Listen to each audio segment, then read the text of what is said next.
মধ্যপ্রাচ্যের উত্তপ্ত জলসীমায় ইরানের বাণিজ্যের উপরে আমেরিকান নেভি যে টাইট কন্ট্রোল বসিয়েছিল অর্থাৎ সম্পূর্ণ ব্লকেড ঘোষণা করেছিল, সেই ব্লকেড 48 ঘন্টা অতিবাহিত হয়ে গেলেও তারা বড় ধরনের কোনো সফলতা পায়নি। উল্টো গতকাল আমরা দেখেছি চীনা 2টা জাহাজ আমেরিকান এই ব্লকেড ভেঙে সম্পূর্ণভাবে তাদের বৃদ্ধাঙ্গুলি প্রদর্শন করে একেবারে সগৌরবে সাহসিকতার সাথে এই ব্লকেড ভেঙে চীনের উদ্দেশ্যে রওনা হয়েছিল। কিন্তু আমেরিকান বাহিনী শুধু তাকিয়ে দেখেছিল, বাট তারা এমন কোনো বাধা বা এমন কোনো প্রতিবন্ধকতা তৈরি করতে পারেনি।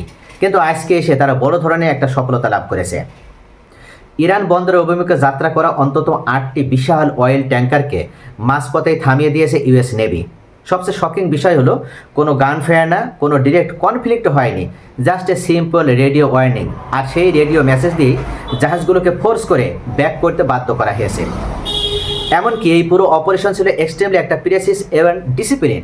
প্রতিটি ক্ষেত্রে ইউএস ওয়ারশিপ থেকে রেডিও কমিউনিকেশনের মাধ্যমে ট্যাঙ্কার ক্রুদের ক্লিয়ার করে বলা হয়েছে যে you are not allowed to cross this নিরাপত্তা বলয়। রেজাল্ট, একটা ট্যাঙ্কারও কোনো রেজিস্ট্যান্স দেখায়নি, এমনকি সবগুলোই কোয়াইটলি রুট চেঞ্জ করে ব্যাক করতে বাধ্য হয়েছে। ডিফেন্স অফিসিয়ালসদের মতে এই মিশনে ইউএস নেভি কোনো জাহাজে উঠতে হয়নি, এমনকি কোনো সার্চ অপারেশনও চালাতে হয়নি। Just A military warning and mission accomplished, অর্থাৎ তারা শুধুমাত্র ফর্মালিটি মেনটেন করেছে। আর তাতে করে ইরানের উদ্দেশ্যে রওনা হওয়া এই 8টি জাহাজ, এই অয়েল ট্যাঙ্কার, তারা রুট পরিবর্তন করে অন্যদিকে চলে গিয়েছে। এটা আসলে ইরানের উপর একটা অনগোয়িং নেভাল ব্লকেড স্ট্র্যাটেজির একটা বড় আঘাত বলে বিশ্লেষকরা উল্লেখ করছেন। বিশ্লেষকরা বলছেন এটা আসলে ইরানের উপর অনগোয়িং যে নেভাল ব্লকেড স্ট্র্যাটেজি, তারই একটা বড় সফলতা আমেরিকা পেল। অর্থাৎ ওয়াশিংটন বেসিক্যালি ট্রাই করছে ইরানের অয়েল এক্সপোর্ট সম্পূর্ণ চোখ করে দিতে এবং ইকোনমি প্রেশার তৈরি করা আর গ্লোবাল ট্রেড অ্যাক্সেস লিমিট করে দেওয়া। আল জাজিরা জানিয়েছে Persian Gulf and Oman Gulf এলাকায় এখন US navy presence is at its peak, অর্থাৎ বিশেষ করে স্টেট অফ হরমুজ সংলগ্ন এলাকায় drone, surveillance, ships and warship সব মিলে চলছে একটা ফুল স্কেল মনিটরিং। প্রতিটি ভেসেলের মুভমেন্ট এখন আন্ডার স্ট্রিক্ট অবজারভেশনে রয়েছে। এই 8টি ট্যাঙ্কার ফিরিয়ে দেওয়ার ঘটনা তেহরানের জন্য একটি major economic and strategic setback. Diplomatic সার্কেলে এখন একটাই আলোচনা, এটা কি শুধু ওয়ার্নিং নাকি স্ট্রং জিওপলিটিক্যাল একটা মেসেজ?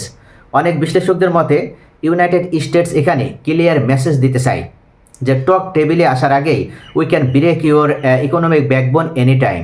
অর্থাৎ আমেরিকা মূলত ইরানকে একটা চরম ধাক্কা দিতে চেয়েছিল, তারা বোঝাতে চেয়েছে তোমরা যদি আলোচনার টেবিলে এসে আমাদের সাথে বা আমাদের দাবি যদি মেনে না নেও, তাহলে তোমাদের জন্য এ ধরনের অর্থনৈতিক বিপর্যয় আমরা চাইলে যে কোনো সময়ে নামিয়ে দিতে পারবো বা বড় ধরনের একটা সমস্যার ভিতরে আমরা ফেলে দিতে পারবো।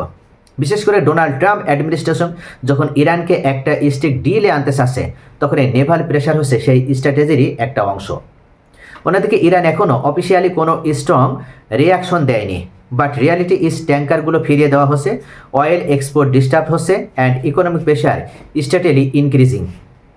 এনার্জি এক্সপার্টস ওয়ার্ন করছেন এভাবে চলতে থাকলে গ্লোবাল অয়েল সাপ্লাই চেনে ইনস্টেবিলিটি আসতে পারে, প্রাইস ইনফ্লেশন বাড়তে পারে এবং ইরানের ইন্টারনাল ইকোনমিতেও ইম্প্যাক্ট পড়বে। ইতিমধ্যে ইরানের গভর্নর তিনি উল্লেখ করেছেন যে এভাবে যদি চলতে থাকে তাহলে বড় ধরনের একটা বিপর্যয় নেমে আসবে ইরানের উপরে। বিশেষ করে ইরানের যে বেকারত্বের সংখ্যা সেটা আরও বৃদ্ধি পাবে, এমনকি চাকরিতে পাবে না, অর্থাৎ সব দিক থেকে জবলেস হয়ে পড়বে সাধারণ মানুষ। এবং তখন এই জবলেস হয়ে পড়া সাধারণ মানুষেরা যখন সরকারের বিরুদ্ধে রাস্তায় নামবে, সেটার বিস্ফোরণ সরকার আর মোকাবেলা করতে পারবে না।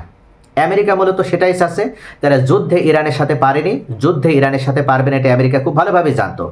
এবং অবশেষে তারা এমন একটা পদক্ষেপ নিতে চাচ্ছে যে ইরানের ভিতর থেকেই যেন গাদ্দার, বেঈমান, বিশ্বাসঘাতক যে সমস্ত মুসলিমরা রয়েছে, তারা যেন ইরানের এই ইসলামিক রেজিম ব্যবস্থার বিরুদ্ধে তারা ফুঁসে ওঠে এবং তাদেরকে কাজে লাগিয়ে অবশেষে আমেরিকা এবং ইসরায়েলের গোয়েন্দা সংস্থা তারা মূলত ইরানের এই রেজিম ব্যবস্থার পতন ঘটিয়ে তারা নিজেদের মতন রাজনৈতিক দলকে ক্ষমতায় বসাবে। এইভাবে যদি আরেকটা কিছুদিন চলতে থাকে তাহলে মূলত সবথেকে বড় বিষয় যেটা হবে সেটা হচ্ছে ইরান তাদের অভ্যন্তরীণ এই সমস্যা মোকাবেলা করতে যেই হিমশিম খাবে। সবশেষে একটা বিষয় ক্লিয়ার, পার্সিয়ান গালফের এই টেনশন শুধু ইরান বা ইউএসের মধ্যে নয়, এটা গ্লোবাল এনার্জি কন্ট্রোলের একটা ফাইটে তৈরি হয়েছে।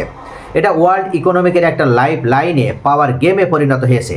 এই 8টি ট্যাঙ্কার ফিরে যাওয়া জাস্ট এ স্মল ইনসিডেন্ট নয়, এটা একটি signal, a warning of what's coming next.